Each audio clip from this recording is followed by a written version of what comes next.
Hi everyone, it's Kim from Inside My Money and welcome to our channel. On this channel I show people how to use HomeBank, which is a free money management system. It helps you track where your money's going each month and it's very easy to use, and we have step-by-step videos. But then we take it one step further and show you how to use that data so that you can make more practical and better decisions with your money. Today is video number 2. This month is all about dealing with discretionary spending. And if you watched video number 1, then you'll understand that discretionary spending is where we can start to take more control of where our money's going, and we can make some decisions about our habits. HomeBank's very good at helping us see what we're doing with our money. So we want to be able to use that really good information and make some changes in our life if we want to try and save more. In this second video, we're going to show you how to export the information out of HomeBank and into your new money dashboard. So each month I'm showing you how to do a portion of a money dashboard. So by the time we get through it, you'll have a full dashboard you can use at the end of each month. What we'll do is we'll go up into reports and we're going to send out 2 different reports. The first one is going to be based on our default spending report that we've already created last month, and then the second one is going to be week by week spending. So if we bring up our default report, we make sure it's to the end of the latest month. We do it by time, take out forecast. Then this is what you're going to do every month to update that source data you've saved for Excel. So when we export this result to CSV, we're going to find where we've saved it last month, which was in HomeBank, and I call it source data. And there's our CSV, bills, income, spending CSV, save. And then just to make this a bit easier, and while we're sitting here, I'm going to change this to being last month, and I'm going to change this to being every week. And this is the second report we're now going to export out. So this is showing us what we're spending week by week on the different costs for last month. So we're going to export that out to result to CSV, go to the same place, source data, weekly spending, and now we've got 2 that we're going to bring into Excel. So we're just going to minimize that. Go and find those. So here's the first one, the CSV for, we'll pick the CSV, that one there. And at the moment, remember, it looks a bit all of a mess, but we're going to fix that by going up to data, text to columns, delimited, semicolon, next, and finish. We know there's already data there because we have done this before. And then we're going to export it, change the file type, workbook, save as, and we're going to save over the top of last month's Excel sheet. So now we have the new information ready to update our query. And then we're going to do that again with the weekly spending CSV. Again, it doesn't look very good, so we're going to fix that so it's in its columns. We're going to go delimited, next, semicolon. Once you do this a few times, it remembers. Finish, export, change file type, workbook, CSV, save it as the weekly spending, replace it, and shut that down. So now what we have is when you refresh your query, this is the query, you can see when I click out of it, this goes away at the top. When I click in, we have a table, but we have a query, and you will click refresh and it will automatically bring across the latest month's information. So that's why you only want to export the information out of HomeBank, save it as your source data, and then you're just going to click a button and it's going to automatically upload and refresh that information every month. So now I want to bring over a new report just for discretionary spending.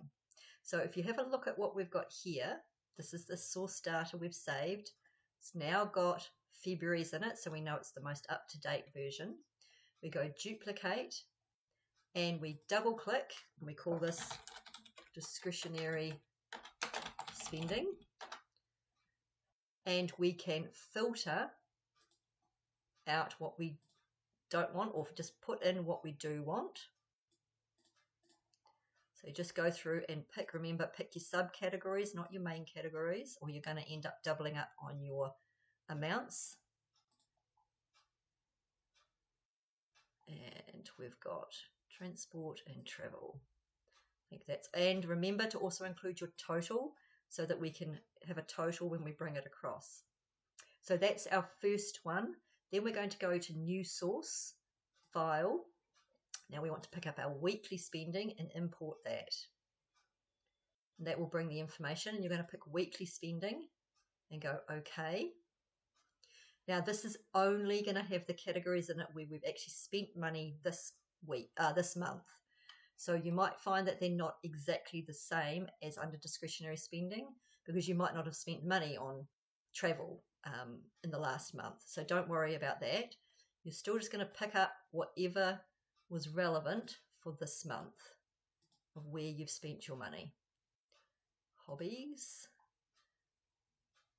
and personal allowance, personal care, and the total. Always remember your total, and OK. So that might be quite a short list. And then when we go close and load, we're going to get two new tabs. One's discretionary spending, which gives us our totals. And we're going to remember go up and do our auto sum so we get the correct amounts. And then turn it into dollars, into currency.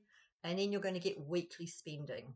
And again, you're going to go auto sum, because it's not summing it, it's picking up the numbers from HomeBank.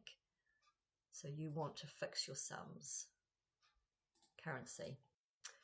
And this on the right hand side shows what queries you've created, so you can click into them, see just the basic information for that.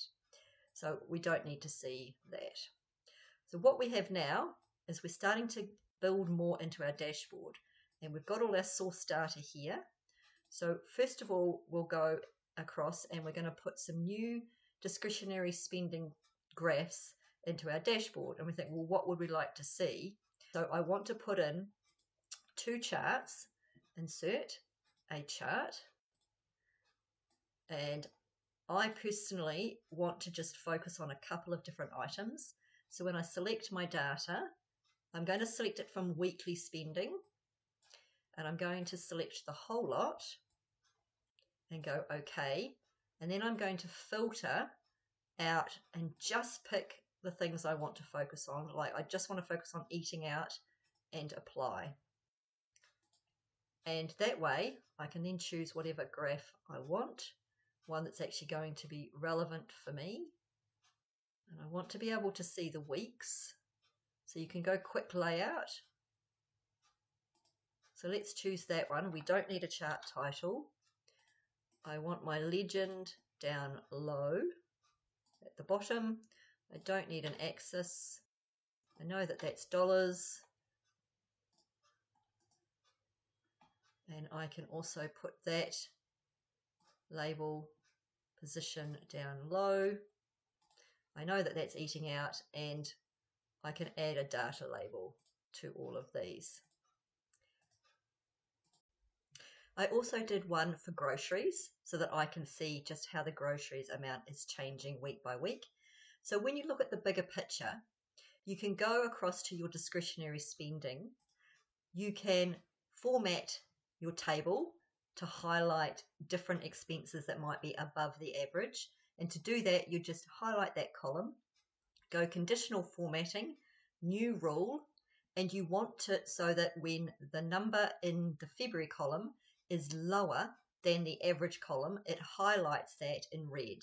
And just make sure that when you are doing it, that you always use F4, because otherwise it's going to put the dollar signs in front and it's going to lock those cells. So you want to unlock the cells. So you just highlight it and click on F4 until you've just got it so that it can move. So that way, if you keep doing that, you can see when the monthly spending is more than your average. Now, it might take a while for your average to get up to something that's actually relevant for a year, but it just gives you an idea of where you're overspending. So then you look at that amount and say, we spent quite a bit more on groceries. You can go to your weekly spending and you can see where that happened and say, okay, well, it actually happened in the second and third weeks. And then when you go back to HomeBank, you can drill down into that. So into the second and third week, and when we can look at and see that they've gone to the grocery store quite a few times in that week, and they did it even more in the third week. And so you can start to ask yourself, well, why is it that we're doing that? And look for strategies to improve if you're wanting to reduce the cost. So that is how you use HomeBank. Export the data out of HomeBank and into a place where you can start to create yourself a monthly dashboard, and then get yourself a chance to see where the money's going and what sort of habits and behaviors that you are doing when you're spending that money. Now, if you've got any questions or comments about that, please don't hesitate to ask. I'm more than happy to answer them. If there's anything else you want to see, let us know. Please join us for the challenge. So at the end of this month, there'll be a challenge, and it will just take this one step further. The challenge will be inside of the website. So go into www.insidemymoney.co.nz, and what that will do is give you different ideas and tips on how you might change the way that you are spending that money. So if you're looking for that sort of help, then please have a look at that website. And until I see you again, good luck. Have a look at your discretionary spending and let me know how it goes.